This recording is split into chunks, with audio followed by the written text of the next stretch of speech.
सताए जाने का मतलब रोना नहीं है, दर्द नहीं है। सताए जाने का मतलब है सिद्ध हो जाना। सताए जाने का मतलब है स्थिर हो जाना। सताए जाने का मतलब है बलवंत और ताकतवर बन जाना। विशेष निर्देश, ठीक, जल्दी से पढ़ेंगे। परंतु तूने उपदेश, हाँ, चाल चलन, नंबर 1 गिनते जाइएगा। नंबर 1 क्या है? उपदेश, नंबर 1 उपदेश, चाल चलन, उपदेश के बाद है चाल चलन, आगे मनसा, मनसा, विश्वास, विश्वास, सहनशीलता, सहनशीलता, प्रेम, प्रेम, धीरज, धीरज, सताए जाने, सताए जाने, दुख उठाने दुख उठाने में मेरा साथ दिया। हाँ, कौन सी चीज है लास्ट में? साथ दिया। मतलब टोटल यहाँ पर 9 ऐसी बातें हैं जिसमें पौलुस के साथ में कौन खड़ा रहा? तीमुथियुस खड़ा रहा। कौन खड़ा था? तीमुथियुस खड़ा था। यहाँ पर 8 बातें और 9वीं बातें की साथ दिया, मतलब हर एक क्षेत्र में साथ दिया। मतलब टोटल 9 ऐसा क्षेत्र है, 9 ऐसा बात है, 9 ऐसी जगह पर है जहां पर तीमुथियुस ने अपने साथ वाले, यानी कि अपने जो सिखाने वाले, अपने जो भाई थे पौलुस, उसका साथ दिया। समझ पा रहे हैं? आज पौलुस इन बातों को तीमुथियुस को याद दिला रहा है, और क्यों याद दिला रहा है इस बात को भी आज हम देखेंगे, और इन 9 बातों पर भी थोड़ी देर अपन जाएंगे। तैयार है मेरे साथ में? सबसे पहली चीज, एक सेवक को उसके कुछ विशेष बातों को याद दिलाया जा रहा है, कुछ विशेष निर्देश दिए जा रहे हैं, कुछ विशेष बातों को बताया और सिखाया जा रहा है। जाग रहे हैं? उसमें से पहली चीज उसको क्या किया जा रहा है? इस बात को बताया जा रहा है कि देखो, तुमने ना मेरे इन 9 क्षेत्रों में, 9 जगहों पर क्या किया है? मेरा साथ दिया है। मैं जब सेवकाई कर रहा था, हम दोनों जब सेवकाई कर रहे थे, तो आप हर एक कदम से कदम मिला करके मेरे साथ में थे। जाग रहे हैं? आज लोग साथ में सेवा करते हैं लेकिन साथ में नजर नहीं आते। जाग रहे हैं? आज लोग साथ में काम कर रहे हैं लेकिन साथ में नजर नहीं आएंगे। हाँ, कुछ जगह पर नजर आएंगे। यहां पर कितनी जगह है? 9 जगह पर नजर आना चाहिए। वापस पढ़ेंगे क्या? नंबर 1 उपदेश, क्या लिखा है? उपदेश, उपदेश में मतलब किसमें? जो वो उपदेश दिया करता था, जो बातों को वो बताया करता था अपने उपदेश में, उस उपदेश में भी ये लोग साथ में रहते थे। उस उपदेश में भी ये लोग साथ में खड़े रहते थे। जाग रहे? एक सहकर्मी किसको कहते हैं? जाग रहे? हाँ, एक सहकर्मी किसको कहते हैं? कौन सहकर्मी बन सकता है? कौन सहकर्मी के योग्य है? आज इस बात को हम देखेंगे। जाग रहे? जो एक सच्चा सहकर्मी होता है ना, जो पौलुस बार बार अपनी पत्रियों में लिखता है ना, क्या लिखता है? तीमुथियुस जो मेरा सच्चा और अच्छा सहकर्मी है। लिखा है कि नहीं लिखा है? लिखा है। जाग रहे? बहुत बार पौलुस ने अपने पत्रियों में इस बात को लिखा है कि तीमुथियुस मेरा सच्चा सहकर्मी है, सच्चा सहकर्मी है। तो सच्चे सहकर्मी की क्या पहचान होती है, आज हम इस बात को देखने जा रहे हैं। सच्चा सहकर्मी अपने सहयोगी, अपने साथ वाले के साथ में, या अपने लीडर के साथ में, या अपने पास्टर के साथ में, या अपने अगुवे के साथ में किन किन क्षेत्रों में रहता है और किन किन क्षेत्रों में रहना चाहिए, इन चीजों को आज हम देखने जा रहे हैं। समझ में आ रहा है या ऊपर से जा रहा है? अगर आज आपके पास लोग हैं, अगर आज आपके पास सेवक हैं, अगर आज आपके पास सहकर्मी लोग हैं, तो उन सहकर्मियों का कर्तव्य क्या है, आज उन कर्तव्यों को भी हम देखेंगे। आपके सहकर्मियों को सिर्फ संडे में आपके साथ में नहीं रहना है। जेल सेवकाई की अगर हम ग्रुप को देखें, तो जेल सेवकाई के ग्रुप को सिर्फ जेल सेवकाई के समयों में ही साथ में नहीं रहना है। जाग रहे? अगर आप चर्च के सहकर्मी बने हुए हो, दरबार के सहकर्मी बने हुए हो, पास्टर साहब के सहकर्मी बने हुए हो, तो आपको सिर्फ सर्विस में ही साथ में नहीं खड़े रहना है। कहां किस किस क्षेत्र में रहना है, उस चीज को भी हम देखेंगे। जाग रहे? हाँ, किन किन क्षेत्रों में एक सेवक के साथ में सहकर्मी लोग रहते हैं, और जो रहते हैं वही एक्चुअली सहकर्मी कहलाते हैं। जाग रहे? और उन्हीं की प्रशंसा होती है, जैसे तीमुथियुस की हो रही थी। तैयार है मेरे साथ में? yes. ठीक, वापस पढ़ेंगे क्या? हाँ, दूसरा तिमोथेयुस दूसरा तिमोथेयुस की किताब तीसरा अध्याय हाँ। उसका 10 वचन उसका 10 वचन। उसका 10 वचन। हाँ, परंतु तूने ना उपदेश, नंबर 1, जहां जहां मैंने उपदेश दिया ना तेरे साथ में, हर एक उपदेश में तू मौजूद रहा, हर एक उपदेश में तू मेरे साथ में खड़ा था। ठीक, उसके आगे चाल चलन में भी। चाल चलन पता है किस चीज को दर्शाता है? चरित्र को दर्शाता है, नेचर को दर्शाता है। जैसा पौलुस का नेचर था ना, उसी नेचर में तीमुथियुस अपने आप को ढा देता था। स्वभाव, क्वालिटी जो वो बार बार बताता ना कि तुमने मुझसे सीखी, तो वो देख रहा था कि हाँ, ये तो मेरे जैसे कर रहा है, ये मेरे जैसे कॉपी कर रहा है। आज बहुत सारे लोग आपके जैसे कॉपी करते हैं ना। प्रेज गॉड, अच्छी चीज, अच्छी बातें करना चाहिए। आपके जैसे गाएंगे, आपके जैसे बजाएंगे, आपके जैसे लीड करेंगे, आपके जैसे प्रचार करेंगे, ठीक है, अच्छी चीजें करना चाहिए, लेकिन सिर्फ वही चीज नहीं करना चाहिए। यहां पर लिखा हुआ है आचरण। क्या लिखा हुआ है? चाल चलन। चाल चलन को दूसरे शब्दों में बोलेंगे आचरण। चाल चलन किसको देखा जाता है? किसी दूसरे के चाल चलन को नहीं, लेकिन पौलुस के चाल चलन को। उस चाल चलन में भी उसका सेवक, उसका सहकर्मी तीमुथियुस उसके साथ में था। जागरे है कि हमारे बीच में जो हर एक है कि ऐसे सहकर्मी जो अपने साथ वालों के साथ में, अपने लीडर के साथ में हर सेवकाई, हर उपदेश में मौजूद है। जागरे हर एक उनके आचरण को अपने जीवन में धारण करके रखें, हर एक उनके आचरण को अपने जीवन में लागू कर रहे हैं, हर एक उस स्वभाव को, हर एक उस नेचर को अपने जीवन में लागू कर रहे हैं। है क्या हमारे बीच में ऐसे सेवक लोग, ऐसे सहकर्मी लोग? सेवक बहुत हैं, मजदूर बहुत हैं।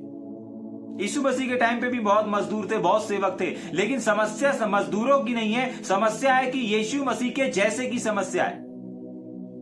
पौलुस के पास भी बहुत सारे सेवक थे, लेकिन पौलुस एक जगह पर बोलता है कि मेरे पास ऐसा कोई सेवक नहीं है। क्यों नहीं है भाई? कहां चले गए? है सेवक, लेकिन तीमुथियुस के जैसे, पौलुस का हृदय रखने वाले, पौलुस का बोझ रखने वाले, पौलुस की तरह हर जगह पर खड़े रहने वाले ऐसे सेवक नहीं हैं। आज जेल सेवकाई में भी जाने वाले बहुत हैं। बहुत सारे लोग चाहते हैं, बहुत सारे लोग बताते हैं, फोन करते हैं, भैया हमको भी चलना है। जागरे बहुत सारे लोग हैं जो चल सकते हैं, लेकिन अपने को बहुत सारे लोग नहीं चाहिए। अपने को जो बंदी भाइयों के लिए बोझ रखते हो, दर्द रखते हो, एक जलन को रखते हो कि नहीं मुझे कुछ करना है, ऐसे लोगों की प्रभु को और अपने को आवश्यकता है। जागरे सिर्फ जेल सेवकाई में लास्ट में खड़े हो जाने से, साथ में खड़े हो जाने से आप सहकर्मी नहीं बन जाते। चर्च में सिर्फ संडे सभा में चले जाने से आप सहकर्मी नहीं बन जाते। आप चर्च के सहकर्मी, कलीसिया के सहकर्मी, परमेश्वर के सहकर्मी, अपनी टीम, अपनी सेवकाई के सहकर्मी कब कहलाते हैं? जब आप हर एक उपदेश में साथ में रहेंगे।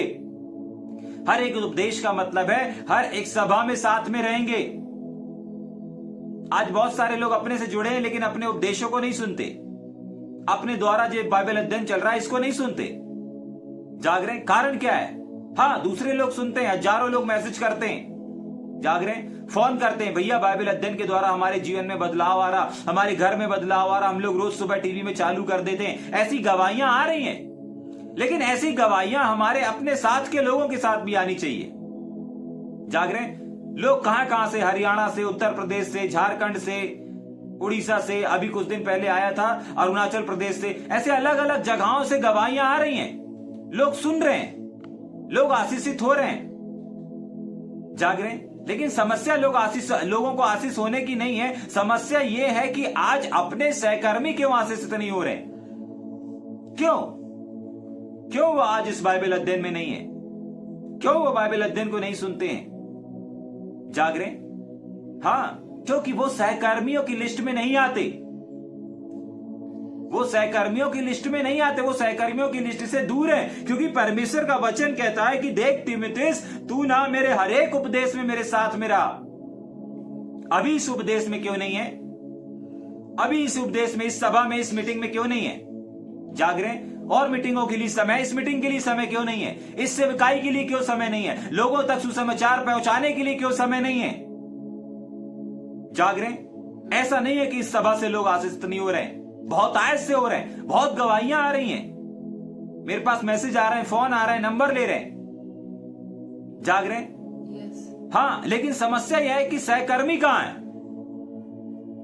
और सहकर्मी भी है तो सहकर्मी लोगों की कुछ पहचान होती है।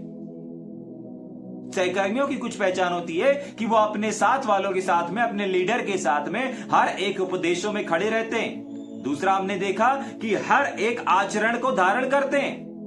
हर एक आचरण में जैसा आचरण उनका लीडर, जैसा आचरण उनका अगुवा, जैसा आचरण उनका पास्टर रखा हुआ है, वैसे स्वभाव को, वैसे नेचर का वो आदर करते हैं। क्या लिखा है? चाल चलन, उठना बैठना चलना फिरना, इन सारी चीजों में क्या करते हैं? एक्टिव रहते हैं। है क्या ऐसे सहकर्मी हमारे बीच में जो अपने लीडर के साथ, अपने अगुओं के साथ हर उपदेश में खड़े हैं? आज ना जाने कितने ऐसे उपदेश हो जाते हैं, कितने ऐसे प्रचार हो जाते हैं, कितनी ऐसी शिक्षाएं, आगे शिक्षा भी लिखा हुआ है, ठीक है, कितने ऐसी बातें हो जाती जहां पर आपके लीडर्स रहते हैं लेकिन आपके सहकर्मी नहीं रहते। लीडर्स अकेले रहते हैं लेकिन लीडर्स के सहकर्मी नहीं रहते। क्यों? क्योंकि एक्चुअली वो सहकर्मियों की लिस्ट में है ही नहीं। जाग रहे? हाँ भैया, नाम चाहिए, फेम चाहिए, इसलिए साथ में। जाग रहे? सावधान, ऐसे लोगों को सहकर्मी बना करके ना रखें।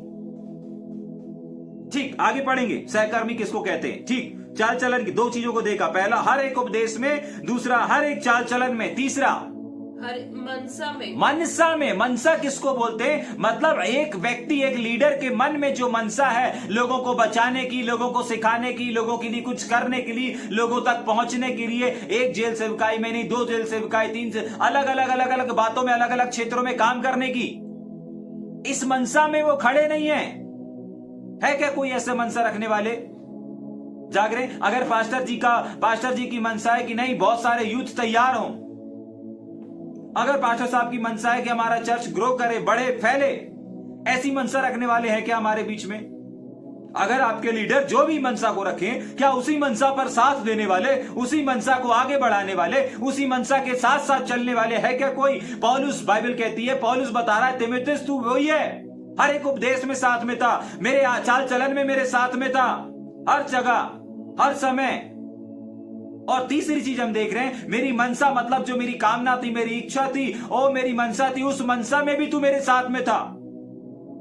जाग रहे? समझ में आ रहा है? Yes. हाँ, एक सहकर्मी की पहचान, तीसरी पहचान होती है कि वो अपने लीडर, अपने अगुवे के साथ, उसकी मनसा के साथ भी साथ में रहता है। अगर लीडर किसी चीज को बोल रहा है, लीडर का किसी चीज को करने का मन है, आपका मन ना होने के बाद भी आपको क्या करना है? अपने मन को उसमें हाँ और आमीन में बदलना है। जाग रहे? उसको कहते हैं सहकर्मी।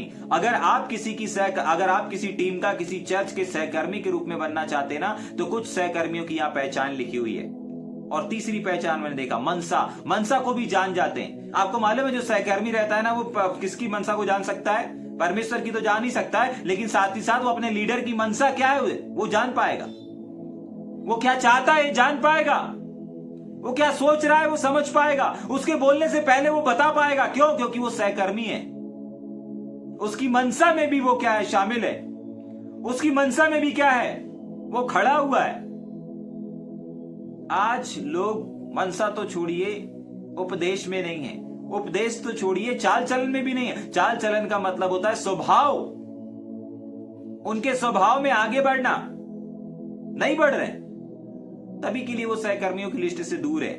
जाग रहे हैं? लेकिन आज की सुबह परमेश्वर हमको उस दूरी को मिटाने के लिए इस संदेश को लेकर के आया। उस दूरी को मिटा करके नजदीकी में बदलने के लिए परमेश्वर आज हमसे बोल रहा है और बातचीत कर रहा है। जाग रहे हैं? Yes. हाँ, सिर्फ संडे को खड़े हो जाने से आप चर्च के सहकर्मी नहीं बन जाते। सच्चे सहकर्मी, अच्छे सहकर्मी अगर आपको बनना है तो आपको अपने लीडर के हर एक उपदेश में खड़े रहना पड़ेगा, हर एक आचरण में खड़े रहना पड़ेगा, हर एक चाल चलन में खड़े रहना पड़ेगा। और तीसरी चीज हमने देखी कि हर एक किसमें? मनसा में भी खड़े रहना पड़ेगा। जाग रहे? Yes. समझ में आ रहा है? ठीक, आगे चलेंगे कि जल्दी से।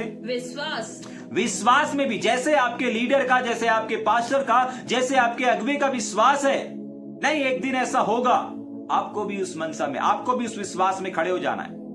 आपका लीडर जैसा विश्वास कर रहा है, आपको भी उनके विश्वास पे खड़े होना है, उनके विश्वास का आदर करना है। हो सकता है उनके जैसे विश्वास नहीं होगा आपका, लेकिन आपको उनके विश्वास का आदर करना है, आपको उनके विश्वास का हंसी और मजाक नहीं उड़ाना है। अरे कैसे 1000 होंगे, अरे कैसे इतने सारे जेल होंगे, नहीं। अगर वो विश्वास कर रहे हैं तो आपका फर्ज है कि हाँ भैया होगा, एक दिन होगा, आज नहीं होगा कल होगा। समझ पा रहे हैं? आपको उनके विश्वास का आदर करना है। पहली चीज तो उनके विश्वास में खड़े रहना है, और खड़े रहने का मतलब ये होता है, साथ देने का मतलब ये होता है, सहकर्मी बनने का मतलब ये होता है कि आप उनके विश्वास को लेकर के चल रहे हैं, जैसा वो विश्वास रखे हैं लोगों के लिए, जेलों के लिए, चर्च के लिए, कलीसिया के लिए, दरबार के लिए। अगर आप चर्च के सहकर्मी हैं तो आप चर्च के विश्वास को, जो चर्च के लीडर्स का विश्वास है, उस विश्वास को आगे लेकर के चलोगे। अगर आप जेल सेवकाई के सहकर्मी हैं तो आप जेल सेवकाई के किस चीज को लेकर के चलोगे? विश्वास के, जो जेल सेवकाई के लीडर का, डायरेक्टर का बोझ है, उसको आगे लेकर के चलोगे। उनके साथ कदम से कदम मिलाकर के उनके विश्वास में खड़े रहोगे। सिर्फ जेल सेवकाई के दिन खड़े हो जाना आप सहकर्मियों की लिस्ट में नहीं आता। इस बात को समझ लीजिए। पौलुस यहां पर साफ शब्दों में लिख करके बोल रहा है कि देख तीमुथियुस, तू मेरे हरेक उपदेश में, देख तीमुथियुस तू मेरे आचरण में, चाल चलन में, देख तीमुथियुस तू मेरी मनसा में भी साथ में, और चौथी चीज देख तीमुथियुस तू तो मेरे विश्वास में भी मेरा साथ दिया है। मैं अकेला विश्वास की दौड़ नहीं दौड़ रहा था, तू भी मेरे साथ दौड़ रहा था। मैं अकेले विश्वास की कुश्ती नहीं लड़ रहा था, तू भी मेरे साथ में कुश्ती लड़ रहा था। जाग रहे? समझ में आ रहा है? या ऊपर से जा रहा है? हाँ, पौलुस इस बात को बता रहा है, और परमेश्वर का वचन आज की सुबह आपको बता रहा है। सोचे विचार करें। ठीक, आगे पढ़ेंगे। पांचवी चीज, सहनशीलता में भी साथ देना है। अगर आपका लीडर किसी चीज को सहन कर रहा है, किसी बात को सहन कर रहा है, तो आपको अपनी सहन करने की शक्ति को खो नहीं देना है। आपको भी सहन करने में उनका साथ देना है। आपको मालूम है, जब बेड़ियों से, बेतों से, कोड़ों से, जहाज में, इन तमाम चीजों में जब दुख, संकट, मुसीबत, कलेश का पौलुस सामना कर रहा था, हर एक चीजों को पौलुस के साथ साथ तीमुथियुस भी सहन कर रहा था। लोग छोड़ के जा रहे हैं, लोग अपमान कर रहे हैं, अपने ही लोग विरोध कर रहे हैं। अपनों के विरोध करने का दर्द सिर्फ पौलुस नहीं सह रहा था, लेकिन पौलुस के साथ साथ तीमुथियुस भी सहन कर रहा था। जाग रहे? समझ में आ रहा है? हाँ, पौलुस अकेला नहीं। पौलुस कह रहा है कि नहीं, तू भी मेरे साथ क्या था, तू भी सहन कर रहा था। मेरे हर एक सहन करने में, मैं भूखा रह रहा था, मैं भूख सहन कर रहा था, मैं नंगे पैर चल रहा था, मैं नंगे पैर जो सहन कर रहा था, दर्द को सहन कर रहा था, उसमें भी तू मेरे साथ में था। 3 दिन खाना नहीं खाया, तू भी मेरे साथ में इस भूख को सहन कर रहा था। उस दर्द को, जहां पर बेतें मारी जा रही थी, कोड़े लगाए जा रहे थे, जंजीरों से ठोक दिया जा रहा था, हर एक दुख में तू मेरे साथ में था। तूने भी सहन किया है। जाग रहे? साथ दिया है क्या हमारे बीच में ऐसे सहकर्मी? आज परमेश्वर पता है ऐसे सहकर्मियों को ढूंढ रहा है। और जो यीशु मसीह ने कहा ना कि मजदूर थोड़े हैं, ऐसे वाले ही मजदूर थोड़े हैं। मजदूर बन के काम करने वाले बहुत हैं। आप पैसे दोगे, बहुत सारे लोग काम के लिए आ जाएंगे, मजदूरों की कमी नहीं है।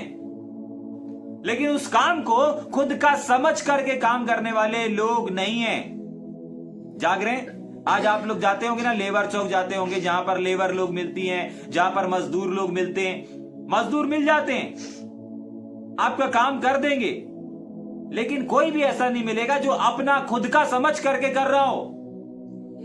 जाग रहे? एक छोटी सी बात को बता करके उसके बाद अपन आगे चलेंगे। एक बार एक ऐसा कारीगर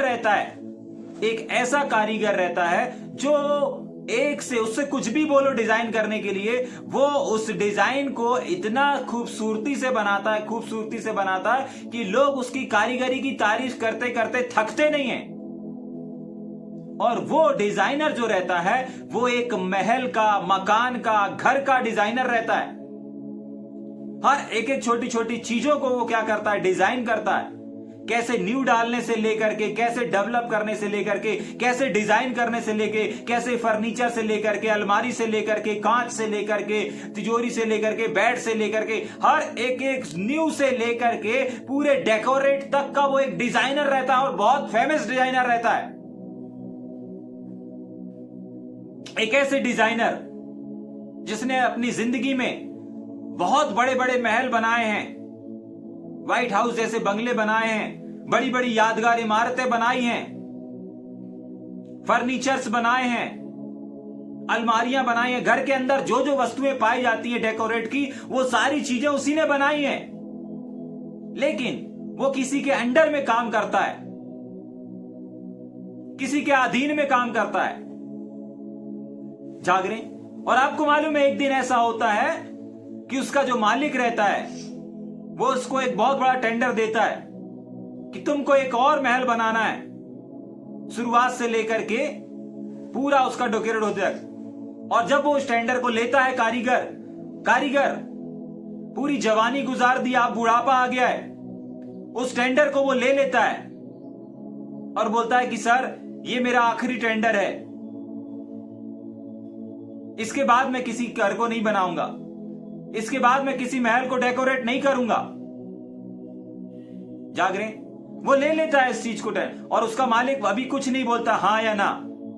बस वो जो कारीगर रहता है वो इतना बोल करके उस टेंडर को ले लेता है और अपनी कारीगरी में लग जाता है। और लगने के बाद साल भर के बाद वो पूरे कंप्लीट को करके आता है और उसको चाबी देता है कि सर ये पूरा काम खत्म हो गया। एक एक चीज को उसने बड़ी शिद्दत से तराशा था और वो बोलता है कि अब मैं यहां से, अब मैं इस नौकरी से, अब मैं इस जॉब से आजाद होना चाहता हूं। मैंने बहुत सारे अपने जीवन में घर बनाए, मकान बनाए, हर साल मैं बड़े बड़े बंगले बना करके दे रहा हूं, लेकिन अब ये मेरा आखिरी था और ये लीजिए इस बंगले की चाबी दे देता है। लेकिन उसका बॉस बोलता है कि ठीक है तुमने इतने साल काम किया है, लेकिन तुम्हें मेरे लिए एक और घर बनाना पड़ेगा, एक और घर बनाना पड़ेगा और उसके बाद तुम रिटायर हो सकते हो। बहुत मना करने के बावजूद भी कारीगर मना करता है, नहीं सर मैंने पिछले बार ही बोला था, पिछले साल आपको बोला था कि नहीं मुझे नहीं बनाना है। बोलता है नहीं, ये वाला मकान तुम्हें बनाना ही पड़ेगा। जैसे तैसे उसका सेठ जिद करता है, बोले तुमने इतने साल किया, ये किया, एक और बना दोगे, एक साल और कर लोगे तो क्या हो जाएगा, एक साल में एक और बंगला तैयार करके दिखाओ।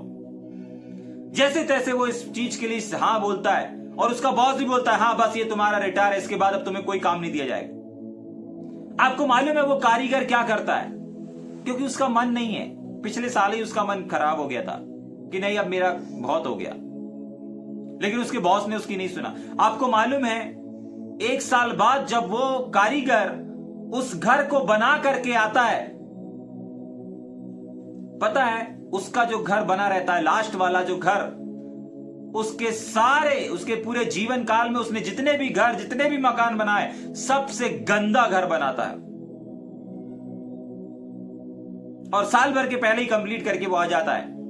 क्यों? जो सामान मिला वही लगा दिया, कंपनी का मिला नहीं मिला, कोई भी लोकल कंपनी का लगा दिया, कमजोर चीजें लगा दिया, सोफा नॉर्मल लगा दिया, अलमारी नॉर्मल बना दिया, टेबल नॉर्मल रख दिया, हर एक चीज नॉर्मल जल्दी से खत्म करके और वो चाबी दे देता है और पहुंच जाता अपने सेठ, अपने मालिक के पास। जाग रहे? समझ में आ रहा है? यस। ये वाला जो उसका लास्ट घर है, ये उसकी जिंदगी का सबसे गंदा घर बनता है। जाग रहे? यस। और जब वो अपने मालिक को चाबी देता है और मालिक से बोलता है देखिए आपने बोला था पिछले साल की ये आखिरी घर होगा, इसके बाद मुझे रिटायरमेंट है, तो वो बोलता है हाँ ये आखिरी, अब इसके बाद तुम्हें कोई नहीं दिया जाएगा, लेकिन ये जो चाबी तुम मेरे तरफ बढ़ा करके रखे हो, ये चाबी मुझे नहीं, ये मैं तुम्हें देता हूं। मुझे नहीं देखना आपने कैसा बनाया, लेकिन ये चाबी ये जो घर है, ये मैंने अपने लिए या अपने किसी कस्टमर के लिए नहीं बनवाया है। तुमने अपनी पूरी जवानी, तुमने अपना पूरा समय मेरे इस बिजनेस में दे दिया, तुम्हारे द्वारा मैंने लाखों करोड़ों रुपए कमा लिया, बहुत सारे लोगों को मैं बहुत धनवान बन गया, लेकिन मैं भी चाहता था कि तुम्हारा रिटायरमेंट एक अच्छा से हो और मैं भी तुम्हें रिटायरमेंट में कुछ देना चाहता था। इसीलिए इस घर की चाबी मुझे नहीं, परंतु इस घर की चाबी तुम स्वयं रखो। आज से वो घर तुम्हारा है, तुम जित तक तुम्हारा जीवन है तब तक उस घर में रहो और हर एक वो चीजें, हर एक वो सुख सुविधाएं जो तुमने वहां पर बनाई है, उसका तुम खुद आनंद उठाओ। जाग रहे? आपको मालूम है वो क्या होता है? अपना सर पकड़ करके वहीं पर बैठ जाता है। क्यों बैठ जाता है? क्योंकि उसको मालूम रहता है कि उसकी जिंदगी का सबसे घटिया और सबसे कमजोर और सबसे नाजुक घर यही है जो वो अभी लास्ट बना करके आया है। बहुत बार हमारे और आपके जीवन में भी यही चीज होती है। हम लोग एक जगह पर साथ दे देते हैं, दो जगह पर साथ दे देते हैं, जाग रहे हैं, लेकिन एक सच्चा और अच्छा सहकर्मी वो होता है जो आखिरी सांस तक साथ देता है, हर जगह पर साथ देता है। आज पौलुस क्यों तीमुथियुस को ढूंढ रहा है? क्यों उसके आंसुओं की सुधि याद करके आंसू बहाते हुए पौलुस तीमुथियुस से मिलने के लिए आ रहा है? कहां तीमुथियुस सहकर्मी और कहां वो एक महान लीडर, कहां एक महान प्रेरित और कहां वो छोटा सा तीमुथियुस, एक छोटा सा सहकर्मी तीमुथियुस। जाग रहे हैं? समझ में आ रहा है? पौलुस इस बात को बोल रहा है, तूने मेरे आचरण को भी धारण किया है, तूने मेरे चाल चलन को भी धारण किया है, तूने मेरे सताए जाने को भी, तूने मेरे दुख को भी, क्या लिखा है, तूने मेरे दुख को भी, जितने दुख मुझे उठाने हुए वो सारे दुख में तू शामिल था। जाग रहे? समझ में आ रहा है? हर एक जगह पर तूने मेरा साथ दिया। आपको मालूम है, अगर वो कारीगर वहां आखिरी क्षण में भी अगर उसका साथ देता तो वो जो घर, वो आखिरी घर जो बना रहा था, वो क्या था? उसी में वो राज्य करता, उसी में वो शासन करता। अभी भी कर रहा है। आज लोग, बहुत सारे लोग हैं जो आज जीवन को गुजार रहे हैं उस उत्तम कारीगर के समान, लेकिन उस घर का निर्माण वो स्वयं ने किया है, उन्हीं ने किया है। आज आपके जीवन की, आज आपके घर की, आज आपकी परिस्थिति जो भी चल रही है, उसका गुनहगार और कोई नहीं है, उसके गुनहगार आप स्वयं हैं। अगर आज आपका परिवार ठीक से नहीं चल रहा है, अगर आज आपका घर ठीक से नहीं चल रहा है, अगर आज आपका बिजनेस ठीक से नहीं चल रहा है, अगर आज आपकी सेवकाई ठीक से नहीं चल रही है, अगर आज आपके घर में रोग है, बीमारी है, दुख है, तकलीफ है, परेशानी है, तो इसका जिम्मेदार सिर्फ और सिर्फ आप हैं, उस उत्तम कारीगर के समान। जाग रहे? समझ पा रहे हैं इस बात को? जिस प्रकार उस उत्तम कारीगर ने उस काम को अपना समझ करके नहीं किया, एक बोझ, एक दर्द, एक दुख के वजह से किया, लेकिन अगर वो उस काम को भी जैसे जितने इसके पहले घर बनाए थे उन्हीं के समान वो अपना समझ करके बनाता, तो क्या होता? वो उसी का रहता। इसका मतलब आज अगर वो उत्तम कारीगर अपने बुजुर्ग अवस्था में, रिटायरमेंट की उम्र में, अगर एक नाजुक से सोफे में सो रहा है, एक नाजुक से बेड में सो रहा है, एक ऐसे घर में जहां जिसका अभी भी जरा से भूकंप में गिर सकता है, अगर ऐसे डर और ऐसे नाजुक और जोखिम माहौल में अगर वो जी रहा है, तो उसका जिम्मेदार कौन है? खुद वो उत्तम कारीगर, जिसके बड़े बड़े घर जो बनाए, बड़े बड़े महल बनाए, किसी भूकंप में नहीं गिरे। आज वो दहशत में जीवन को जी रहा है। अरे मैंने इसकी नींव कमजोर डाली है, मैंने इसमें लोहा कम लगाया है, मैंने इसमें सीमेंट कम मिलाया है, मैंने इसके फर्नीचर में अगर 2-4 लोग इकट्ठे बैठ गए टूट जाएगा, मैंने ऐसे ही बना दिया। वो दहशत में जी रहा है। आज बहुत सारे ऐसे लोग हैं, बहुत सारे ऐसे परिवार हैं जो दहशत में जीवन को जी रहे हैं। बहुत सारे ऐसे सहकर्मी है, बहुत सारे ऐसे सेवक हैं जो सहकर्मी हैं, लेकिन वो कैसे दहशत में, डर के माहौल में जीवन को जी रहे हैं। क्यों जी रहे हैं? क्योंकि उन्होंने अपने उस सेवकाई को, उन्होंने अपने उस जीवन को, उन्होंने अपनी भूमिका को कैसे नहीं निभाया? अपना समझ करके नहीं निभाया। जाग रहे? आज जो सभाएं होती हैं, चर्च की सभाएं हो, गुरुवार की सभाएं हो, जेल सेवकाई की सभाएं हो, जो जो छोटी छोटी सभाएं होती है सप्ताह भर, मंगलवार की सभा, बुधवार की सभा, गुरुवार की सभा, शुक्रवार की सभा, सोच करके देखें, विचार करके देखें। आप अगर अपना समझ करके कर रहे होंगे तो आप हर जगह मौजूद होंगे, लेकिन अगर आप अपना समझते नहीं होंगे ना, तो आप मौजूद नहीं होंगे। जाग रहे? समझ पा रहे हैं? एक सच्चा सहकर्मी वो होता है जो हर एक क्षेत्र में अपने मालिक का साथ देता है, अपने लीडर का साथ देता है। जाग रहे हैं? अपने अगुओं के साथ में रहता है। समझ पा रहे हैं? आज अगर वो उत्तम कारीगर डर के माहौल में जी रहा है कि यार जरा सी बारिश हुई, ऊपर से पानी टपकने लगेगा। जाग रहे हैं? आज बहुत सारे ऐसे सेवक डर के माहौल में जीवन को जी रहे हैं। अरे काम नहीं करेंगे तो पैसा कहां से आएगा? जाग रहे हैं? उन्होंने अपने विश्वास को क्या कर दिया? उन्होंने अपने सहभागिता को क्या कर दिया? उन्होंने अपनी सहकर्मी की लिस्ट से अपना नाम कटवा दिया। जाग रहे हैं? अगर सहकर्मी की लिस्ट में रहते तो पौलुस की जैसी मनसा थी, पौलुस का जैसा विवेक था, पौलुस का जैसा आचरण था कि मेरा परमेश्वर मेरे लिए सब कुछ करेगा। आकाश के अगर अकाल पड़ गया, परमेश्वर आकाश से क्या करेगा? अन्न बरसा देगा, ऐसा विश्वास रहता। वो काम धंधे पर विश्वास नहीं करते। अगर आज काम धंधे पर विश्वास चला गया है आपका, तो कहीं ना कहीं क्या हो चुका है? कहीं ना कहीं आपके विश्वास रूपी जहाज डूब चुका है। आप सहकर्मियों की लिस्ट में नहीं है। जाग रहे हैं? एक सच्चा सहकर्मी वो होता है जो अपने लीडर के समान क्या करता है? दुख उठाता है, हर एक जगह उसका साथ देता है, और हर एक जगह पर वो क्या करता है? हर एक बातों को सहन करता है अपने लीडर के समान, अपने अगुवे के समान। उसके समान मनसा रखता है, उसके समान इच्छा रखता है, उसके समान शिक्षा देता है, उसके समान क्या करता है? विश्वास रखता है, और उसके समान शयन करता है, और उसके हर एक उपदेशों में साथ में रहता है। जाग रहे हैं? समझ पा रहे हैं? आ रहा है। हाँ, और उसी को कहते हैं एक सच्चा और अच्छा सहकर्मी। है क्या हमारे बीच में सच्चे और अच्छे सहकर्मी? आज सोचेंगे और विचार करेंगे, ठीक है कि नहीं? आगे चलेंगे क्या जल्दी से? और ऐसे दुखों में भी, और ऐसे दुखों में भी, हाँ, जो अंताकिया में यहां पर बड़े दुख हुए थे, ठीक है कि नहीं? यहां पर बड़ी बातें हुई थी, बड़ी घटनाएं हुई थी, छोटे छोटे दुखों में नहीं। लेकिन पौलुस बोल रहा है नहीं, ऐसे दुख में भी। जाग रहे हैं? आप लोग पढ़ लीजिएगा अंताकिया में जब कलीसियाओं को सताया गया था, अंताकिया की कलीसियाओं में जब दुख आया था, आप सबको मालूम है, आप लोग बाइबल अध्ययन कर रहे हैं। जाग रहे हैं? जब अंताकिया की कलीसिया में क्या हुआ था? सताव हुआ था, उनको सताया गया था। कितना भयंकर सताव आया था। छोटा सताव अलग होता है, बड़ा सताव अलग होता है। तो पौलुस कह रहा है यहां पर तिमुथियुस को, देख भाई, तूने ऐसे दुखों में भी जो अंताकिया और इकुनियुस और लुत्रा में मुझ पर पड़े थे, और अन्य दुखों में भी जो मैंने उठाए, हर एक दुख में तुमने मेरा साथ दिया है। सेवकाई के क्षेत्र में, हर एक क्षेत्र में, हर एक छोटे बड़े दुखों में तुम मेरे साथ साथ में रहे। देखिए, उत्तम जो सहकर्मी रहता है, सच्चा और अच्छा सहकर्मी वो कहलाता है जो अपने लीडर के हर एक दुखों में, हर एक विश्वास में, हर एक जगहों पर क्या रहता है? खड़ा रहता है। नंबर 1 उपदेश में, नंबर 2 हर एक मनसा में, इच्छाओं में, नंबर 3 विश्वास में, नंबर 4 सहनशीलता में, नंबर 5 प्रेम में। जैसा प्रेम आपका लीडर कर रहा है, जैसा प्रेम आपका अगुवा कर रहा है, वैसा ही प्रेम आप भी करेंगे। जैसा धीरज आपका अगुवा, आपका लीडर रखा हुआ है, वैसे ही धीरज आप भी रखेंगे, तब आप सहकर्मी बन पाएंगे उनके।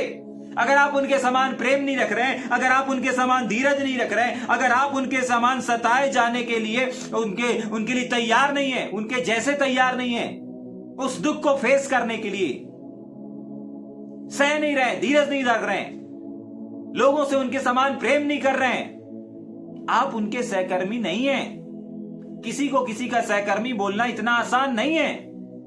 अगर आप किसी सेवकाई में अपने सहकर्मी को बोल रहे हैं, तो आज अपने इस परमेश्वर के वचन से अपने जीवन को चेक करिएगा। अगर आज आप चर्च के सहभागी हैं, तो क्या चर्च में आप इतनी जगह पर इन्वॉल्व हैं? चर्च की सभाओं में कितनी सभाएं होती हैं? कितनी सभाओं में आप हैं?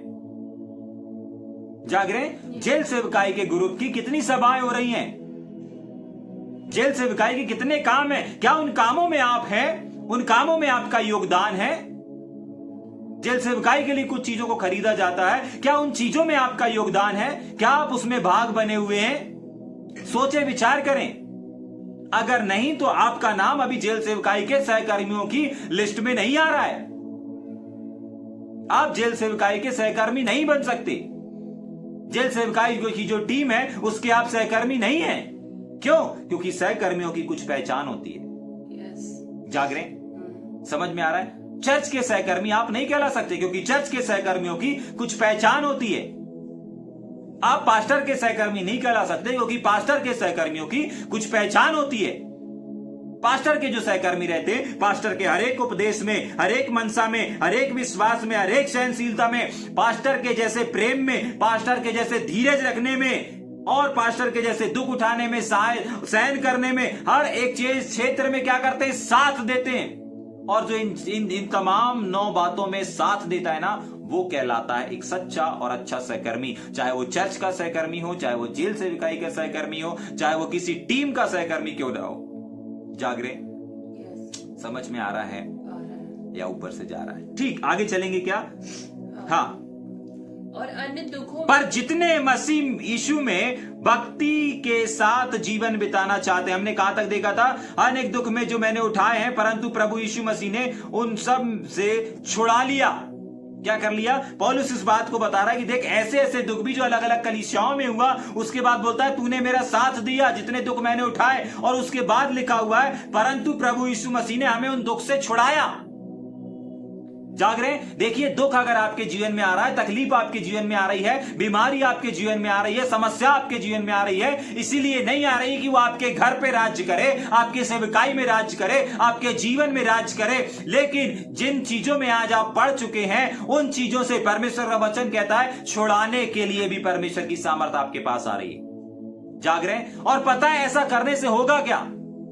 अगर दुख आया है, तकलीफ आया है, तो परमेश्वर की सामर्थ भी आ रही है, परमेश्वर के दूत भी आ रहे हैं, परमेश्वर के लोगों से सहायता और मदद भी आ रही है। क्यों आ रही है? क्योंकि उसके बाद परमेश्वर की महिमा होगी, उसके बाद परमेश्वर की बड़ाई होगी। क्या लिखा हुआ है वहां पर? आखिरी भाग में लिखा हुआ है परंतु प्रभु ने मुझे उन सब से छुड़ा लिया। तो छुड़ाने के बाद क्या हुआ? हेलो, पौलुस अगर बंदी गृह में गया, सिलास अगर बंदी गृह में गया, तो उस बंदी गृह में जाने से, कोड़े लग जाने से और कीलों से ठोक दिए जाने से, जंजीरों को एक जगह से बांध देने से हुआ क्या? सीधी सी बात है, परमेश्वर की महिमा हुई। समझ में आ रहा है? यस। हाँ, क्या हुआ? परमेश्वर की महिमा हुई। जहाज टूट गया, एक स्थान से दूसरे स्थान सेवकाई में जा रहे थे, सेवकाई में रुकावट आया, क्या हुआ? परमेश्वर की महिमा हुई। पूरा अनाज फेंकना पड़ गया, क्या हुआ? परमेश्वर की महिमा हुई। जहाज टूट गया, 3 दिन 3 रात लगातार तैरता रहा, क्या हुआ? परमेश्वर की महिमा हुई। क्यों हुई? क्योंकि परमेश्वर ने उसको बल, शक्ति, सामर्थ्य दिया 3 दिन 3 रात पानी के अंदर तैरने के लिए। इमेजिन करके देखे इस महान काम को, परमेश्वर की सामर्थ्य को। जाग रहे? हाँ, परमेश्वर ने छुड़ा लिया। अगर दुख आपके पास आ रहा है ना, समस्या आपके पास आ रही है ना, तकलीफ आपके सामने आ रही, रुकावट आपके पास आ रही है, तो समझ लीजिए परमेश्वर का हाथ भी आ रहा है आपको वहां से आजाद करने के लिए। पहला पत्री की किताब उसका 5वां अध्याय और उसके 10 वचन में साफ लिखा हुआ है, तुम्हारे थोड़ी देर तक दुख उठाने के लिए, दुख उठाने के बाद आप ही परमेश्वर आपको क्या करेगा? सिद्ध करेगा। मतलब दुख आया था काहे के लिए? तकलीफ आई थी काहे के लिए? पढ़ेंगे क्या उस वचन को? जल्दी 10 वचन को पढ़ेंगे। यस। परमेश्वर जो सारे अनुग्रह का अब परमेश्वर जो सारे अनुग्रह का दाता है, जिसने तुम्हें मसीह में, जिस परमेश्वर ने तुम लोगों को मसीह यीशु में अपनी अनंत महिमा के लिए बुलाया। ठीक, आगे। तुम्हारे थोड़ी देर तक दुख, मतलब ये दुख जो आपके जीवन में आया, ये तकलीफ जो आपके जीवन में आई, ये समस्या जो आपके जीवन में आई है, थोड़ी देर के लिए आई है, थोड़े समय के लिए आई है। और किस लिए आई है ये भी पढ़ेंगे आगे। हाँ, दुख उठाने के बाद, हाँ, तकलीफ को झेलने के बाद आगे आप ही तुम्हें क्या करेगा? सिद्ध करेगा। मतलब ये दुख काहे के लिए आया, तकलीफ काहे के लिए आई? आपको सिद्ध करने के लिए आया है। ये परेशानी, ये कठिन समस्याएं क्यों आई हैं? आपको सिद्ध करने के लिए आया है।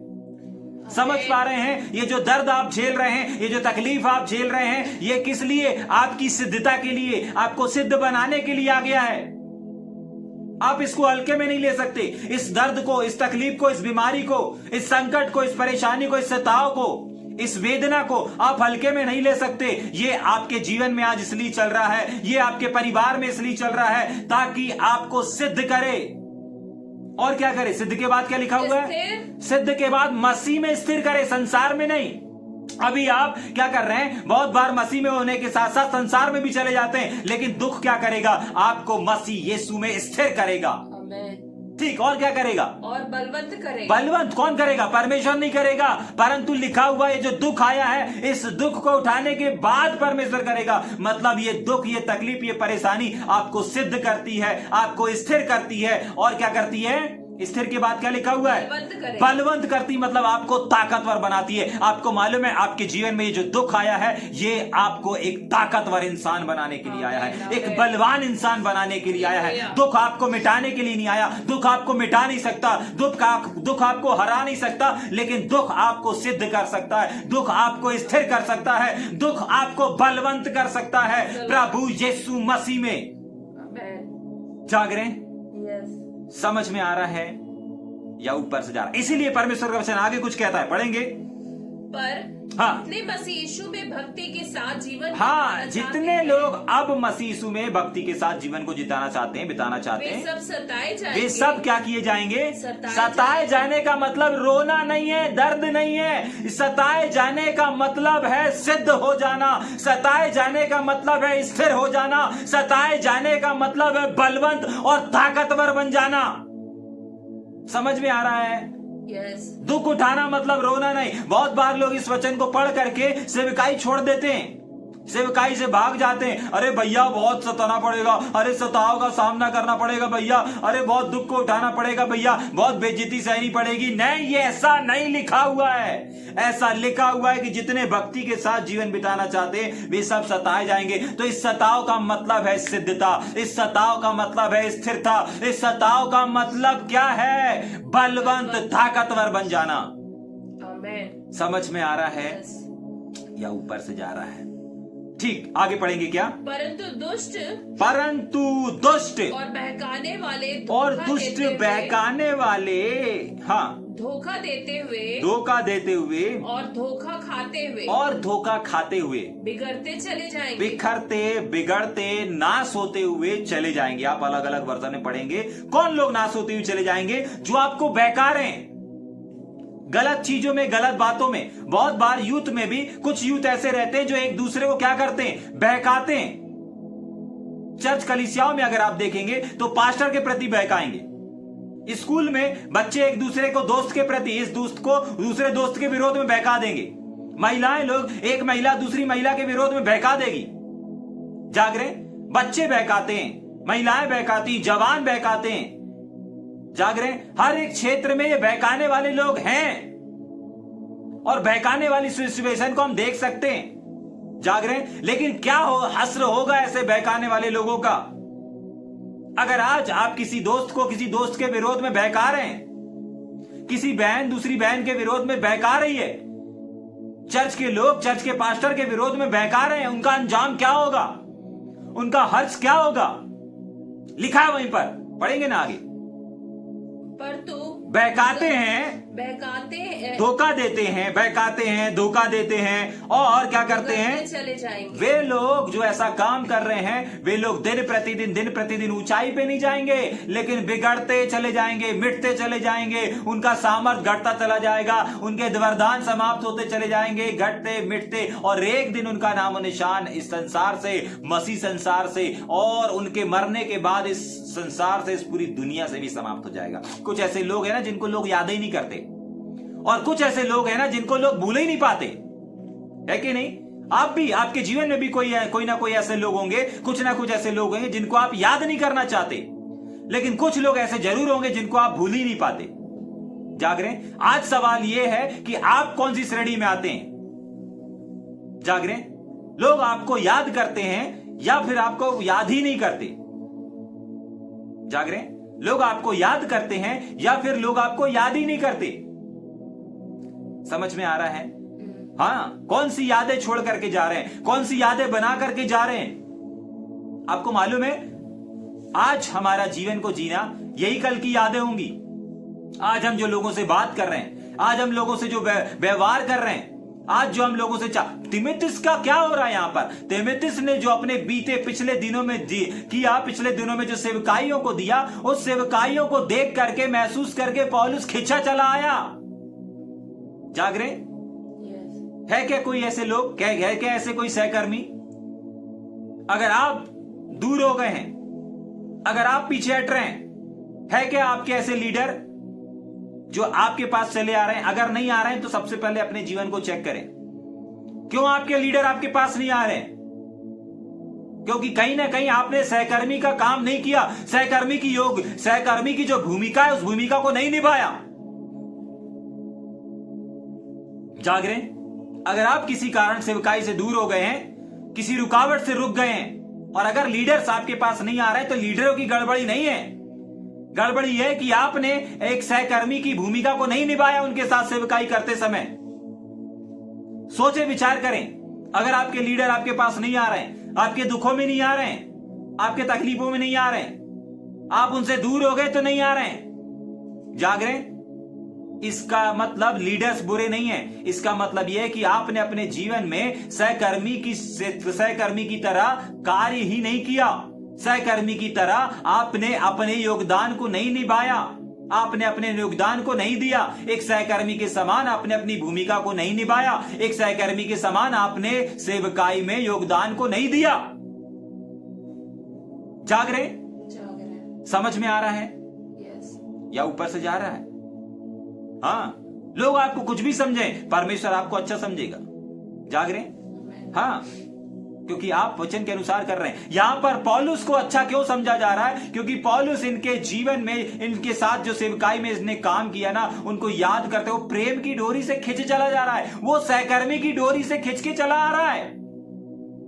सोचा कभी आपने तीमुथियुस के पास कौन सा धागा, कौन सी डोर है जो उसके लीडर को खींच के लेके आ रही है? तीमुथियुस के पास में एक सहकर्मी की डोरी से पौलुस खींचा चला आ रहा है क्या ऐसे सहकर्मी हमारे बीच में जो अपने लीडरों को सहकर्मी की डोरी से खींच करके अपने पास लेकर के आए? ला पा रहे हैं क्या आप अगर एक मीटिंग में नहीं जाते, 2 मीटिंग में नहीं जाते, है क्या आपके पास ऐसी डोरी कि आपके लीडर उस सहकर्मी की डोरी से खींच करके चले आए? भाई क्या हुआ, क्यों नहीं पहुंचे, क्यों इस सभा में नहीं पहुंचे, क्यों इस मीटिंग में नहीं पहुंचे?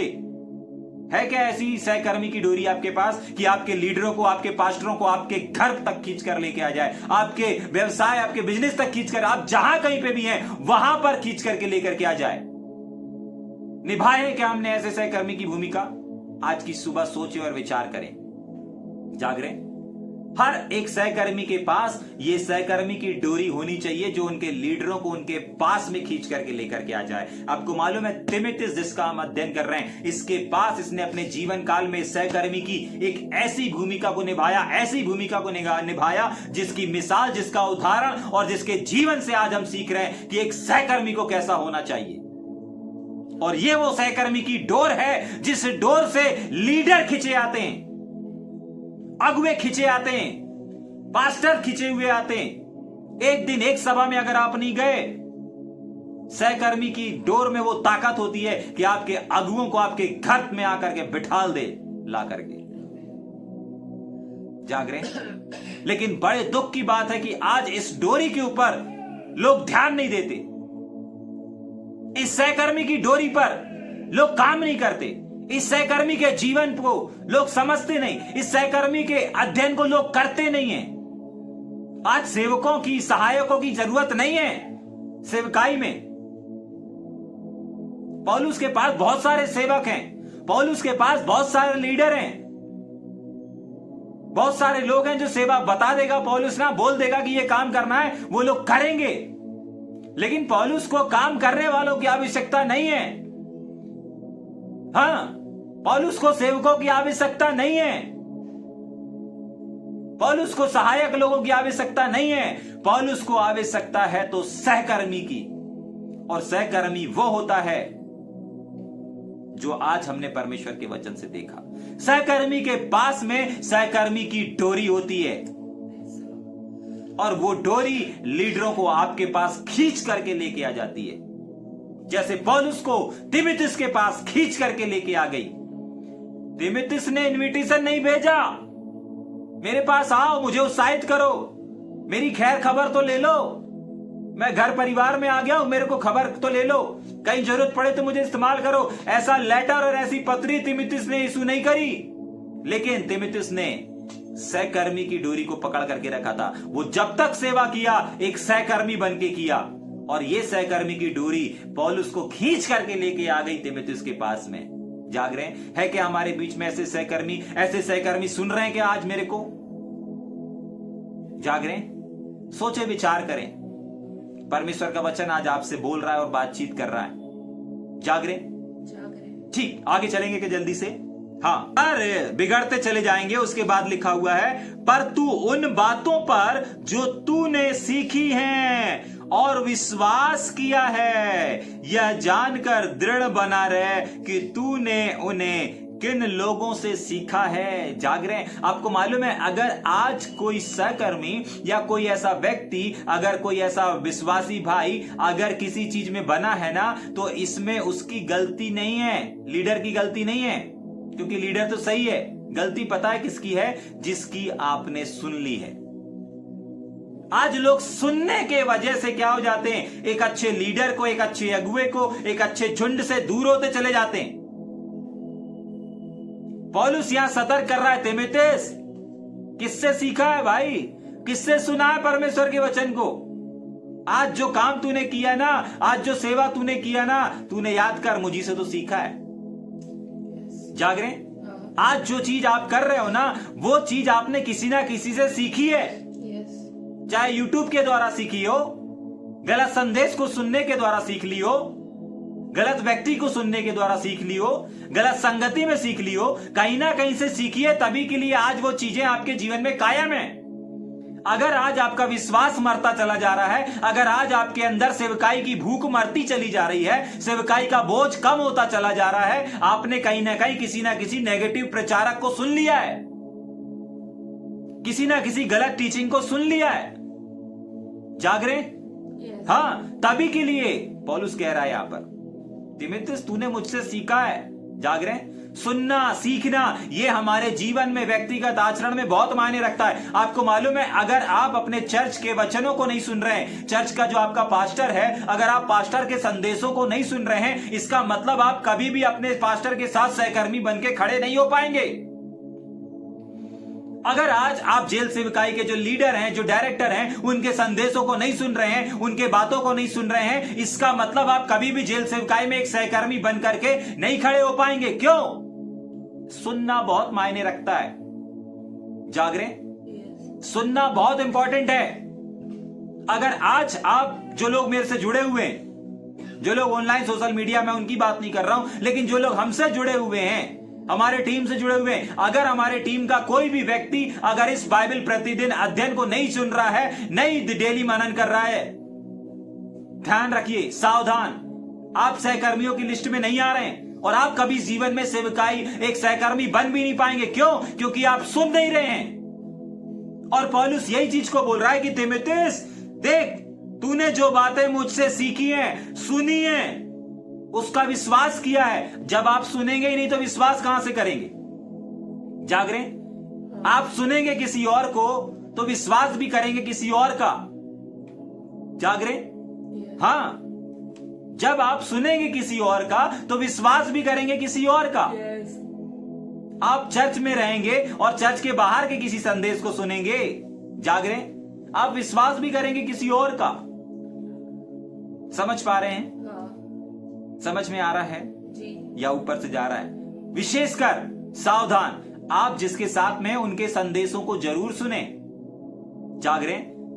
हाँ, अगर वो परमेश्वर के ठहराए हुए नियुक्त हैं, सेवक हैं, लीडर हैं, आप विश्वास करते हैं कि परमेश्वर ने इन्हें ये सेवकाई दिया है, आप विश्वास करते हैं कि कलीसिया परमेश्वर ने इनको दिया है, आप विश्वास करते हैं कि नहीं ये जेल सेवकाई किसी इस व्यक्ति को परमेश्वर ने दिया है, तो आपको उनकी सुनना है। अगर आप उनके भाग है तो आपको सुनना है। जाग रहे? समझ में आ रहा है? समझ पा रहे हैं इस बात को, इस वचन की गहराई को? हाँ, परमेश्वर चाहता है, पौलुस जैसे चाहता है ना, आज सेवक लोग भी चाहते हैं कि जो लोग उनके साथ में जुड़े हैं वे लोग उनकी बातों को सुने, उनके द्वारा जो संदेश बताए जा रहे हैं, उनके द्वारा जो टीचिंग बताई जा रही है, अपने लोग तो कम से कम सुने। जाग रहे?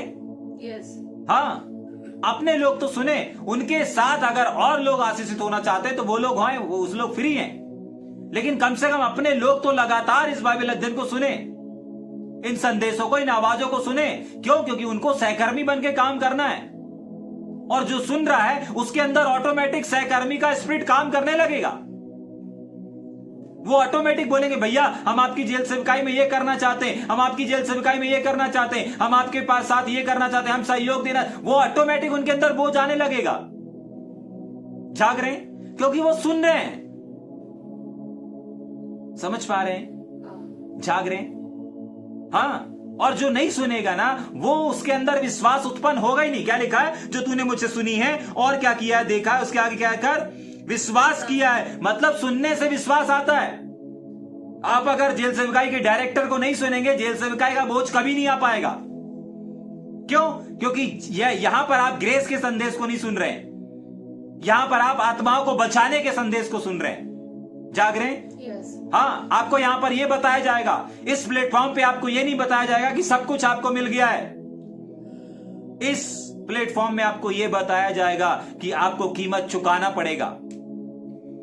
आपको इस प्लेटफॉर्म पे यह बताया जाएगा बहुत सारी चीजें अनुग्रह में हैं, बहुत सारी चीजें दया में हैं, लेकिन सब कुछ के लिए आपको कीमत चुकानी पड़ेगी। इस प्लेटफॉर्म पे आपको यह बताया जाएगा। जाग रहे हैं? इस बाइबल अध्ययन में आपको यह सिखाया जाएगा, और जो लोग सुन रहा है वो सहकर्मी बनता जाएगा, और जो नहीं सुन रहा है वो कभी भी सहकर्मी की भूमिका को नहीं निभा पाएगा अपने जीवन काल में, अपने सेवकाई के काल में। जाग रहे हैं? आगे चलेंगे क्या? हाँ। और बचपन से हाँ, पवित्र शास्त्र तेरा जाना हुआ है, हाँ, जो दृढ़ बना रहे, और किन किन लोगों से सीखा है, याद रखिएगा, इस चीज को भी देखना है। हाँ, आगे। और बचपन से ही पवित्र शास्त्र तेरा जाना हुआ है।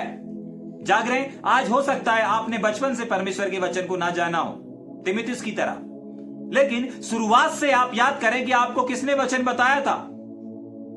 शुरुआत से आपको सिखाया गया कि नहीं सिखाया गया? शुरुआत से आपको बताया गया अथवा नहीं बताया गया?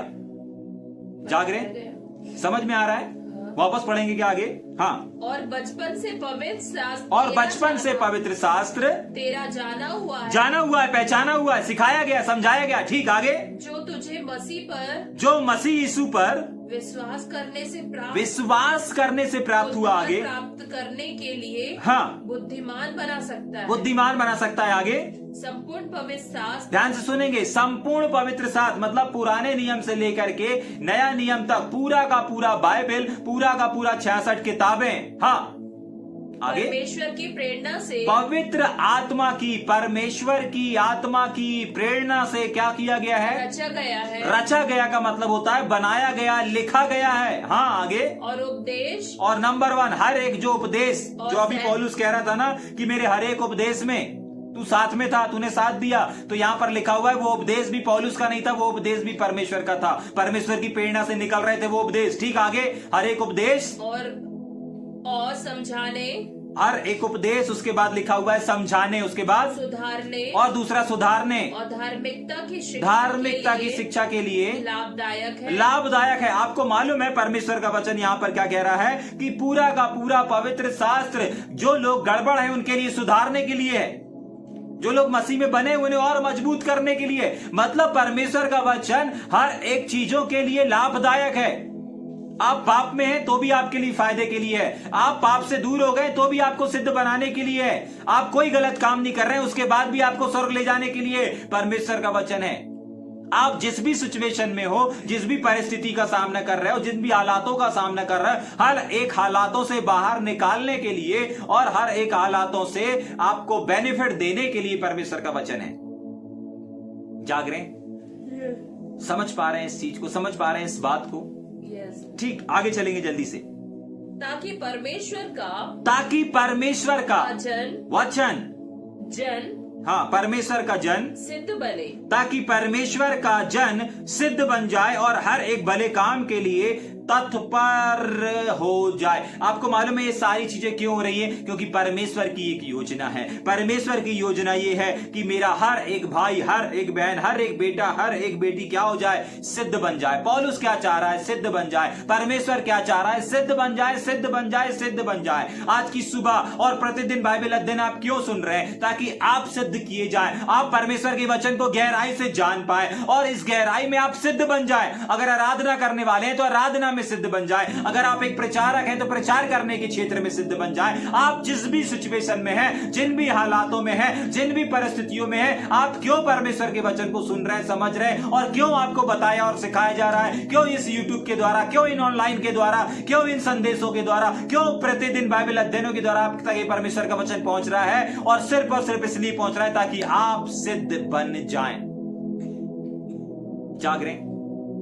समझ में आ रहा है या ऊपर से जा रहा है? क्या हमारे बीच में ऐसे लोग जो इस प्रकार से काम कर रहे हैं, लोगों की सिद्धता को, लोगों को सिद्धता की ओर लेकर के जाने के लिए काम कर रहे हैं? है क्या हमारे बीच में? जाग रहे? अपनी सेवकाइयों को, अपने जीवन को चेक करें। आज की सुबह आप किस लिए प्रचार कर रहे हैं? लोगों को सिद्ध बनाने के लिए या फिर किसी और चीज के लिए? जागरें, सोचें, विचार करें, कैसे सहकर्मी हैं आप, क्योंकि ये व्यक्तिगत निर्देश हैं जो तीमुथियुस को दिया गया। जागरें, और तीमुथियुस इसका सहकर्मी था। बहुत बार आपने पढ़ा होगा, हे सच्चे और अच्छे सहकर्मी। जागरें, पढ़ेंगे क्या एक बार उस वचन को? पढ़ेंगे क्या उस वचन को? हाँ, फिलिपियों की पत्री 4 का 4 अध्याय 3 वचन पढ़ेंगे जल्दी से। हे सच्चे सहकर्मी, हे सच्चे सहकर्मी, मैं तुझसे विनती करता हूँ। क्या बोल रहा है? सच्चे सहकर्मी। कौन है सच्चे सहकर्मी? आज हमने इस वचन से सीखा है। जाग रहे? आज दूसरा तीमुथियुस की किताब उसके 10 अध्याय से 3 अध्याय के 10वें वचन से लेकर के हमने 17 वचन तक सच्चे सहकर्मी के बारे में सीखा है। कौन होता है सच्चा सहकर्मी? किसे कहते हैं सच्चा सहकर्मी? इस बात को आज हमने सीखा है, समझा है। और पौलुस यहां पर बोल रहा है कि हे सच्चे सहकर्मी, इसका मतलब सहकर्मी भी है और सच्चे सहकर्मी भी हैं। आज हमने जिन बातों को सीखा है वो सच्चे सहकर्मी के बारे में देखा है। सिर्फ सहकर्मी के बारे में नहीं देखा, सहायक के बारे में नहीं देखा है। लेकिन आज जो हमने सीखा है, आज की सुबह जो परमेश्वर की आत्मा ने हमें सिखाया, वो इस बात को सिखाया है कि सच्चे सहकर्मी किसको बोलते हैं। जाग रहे हैं? एक आध वचन और पढ़ेंगे जल्दी से। हाँ, पूरे सच्चे सहकर्मी पूरा कर दो पहले उसको। मैं तुझसे विनती करता हूँ। हाँ, तू उन स्त्रियों की सहायता बस वापस पढ़ेंगे वो वाला जो दूसरा अध्याय। यस, फिलिपियों 2 का 25। फिलिपियों 2 का 25। यस, जल्दी से। मैंने इफ्रुदितुस को, इफ्रुदितुस को, हाँ, जो मेरा भाई है, आगे और सहकर्मी है और संगी योद्धा है। आपको मालूम है दोनों में क्या फर्क है? एक जगह पर सच्चा जोड़ा गया, एक जगह पर सहकर्मी जोड़ा गया। आप कौन सी लिस्ट में आते हैं? जाग रहे? अपने अगुओं के, अपने चर्च के सहकर्मियों की लिस्ट में आते हैं। जाग रहे? सहकर्मी के अंदर क्या क्वालिटी होती है? कौन सहकर्मियों की लिस्ट में आता है? आज इन बातों को हमने देखा है, सीखा है, समझा है। जाग रहे? तो आज की सुबह आप सोचें और विचार करें। जब ये संदेश आप तक पहुंचा है, जब ये बातें आप तक पहुंच रही हैं, तो इसलिए नहीं पहुंच रही है कि आप एक अच्छे सहकर्मी नहीं है, परंतु ये बातें आप तक इसलिए पहुंच रही है ताकि आप इस सच्चे सहकर्मी की लिस्ट में आ जाएं। आज आप जहां पर भी, जिसके साथ भी काम कर रहे हैं, उसकी सुनना शुरू करें, उनके संदेशों को सुनना शुरू कर दें। जाग रहे हैं? और उनके हर एक क्षेत्र में, उनके हर एक उपदेश में, हर एक चाल चलन में, हर एक उनकी मन इच्छाओं में, उनके विश्वास में, उनके सहन करने में, उनके समान प्रेम करने में, उनके समान धीरज धरने में, उनके समान दुख उठाने में, हर जगह पर खड़े हो जाएं, अपने जीवन को दे दें। तब जाकर के आप एक सच्चे सहकर्मी बन पाएंगे। जाग रहे हैं? और तब जाकर के परमेश्वर आपको एक कौन सी डोर दे पाएगा? सहकर्मी की डोर। कौन सी डोर? सहकर्मी की डोर। और ये डोर क्या करती है? अगुओं को आपके पास खींच लेकर के आ जाती है। जाग रहे? समझ में आ रहा है? या ऊपर से जा रहा है? आइए थोड़ी देर अपनी आंखों को बंद करेंगे हम।